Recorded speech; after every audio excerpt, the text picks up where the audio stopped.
اعوذ باللہ من الشیطان الرجیم، شیطان مردود سے میں اللہ کے پناہ مانگتا ہوں۔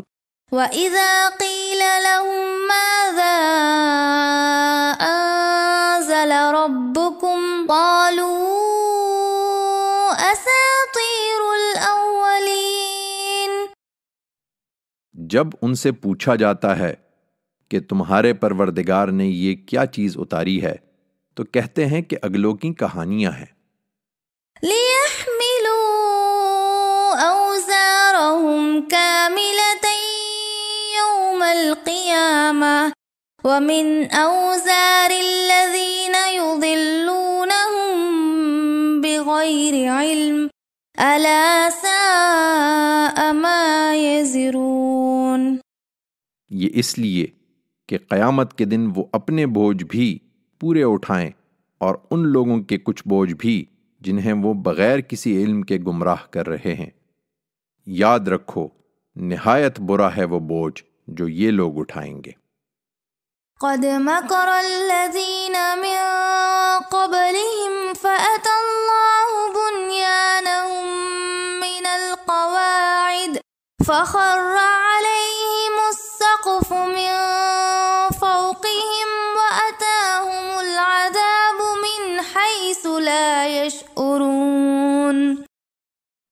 ان سے پہلے لوگوں نے بھی اسی طرح چالیں چلی تھیں، پھر ان کی عمارت خدا نے بنیاد سے اکھاڑ دی تو اس کی چھت ان کے اوپر سے ان پر آ رہی، اور اس کا عذاب ان پر وہاں سے آیا جہاں سے ان کو گمان تک نہ تھا۔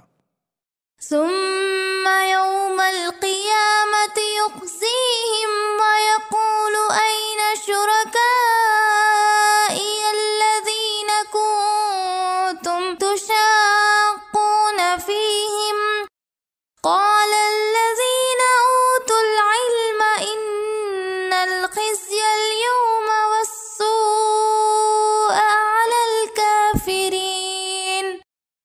پھر یہی نہیں، قیامت کے دن اللہ انہیں اور بھی رسوا کرے گا اور ان سے پوچھے گا کہ میرے وہ شریک کہاں ہیں جن کے لیے تم لڑتے رہے تھے؟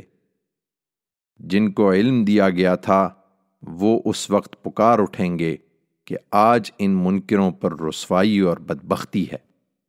الذين تتوفاهم الملائكة ظالمي أنفسهم فألقوا السلم ما كنا نعمل من سوء بلى إن الله عليم بما كنتم تعملون۔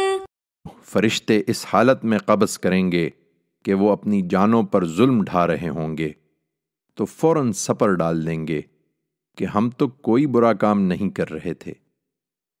فرشتے جواب دیں گے کیوں نہیں، بے شک اللہ خوب جانتا ہے جو کچھ تم کرتے رہے ہو۔ فادخلوا أبواب جهنم خالدين فيها فلبئس مثوى المتكبرين۔ ان پر جن کی روح اب جہنم کے دروازوں میں داخل ہو جاؤ، اس طرح کہ اسی میں ہمیشہ رہو گے، سو کیا ہی برا ٹھکانہ ہے تکبر کرنے والوں کے لیے۔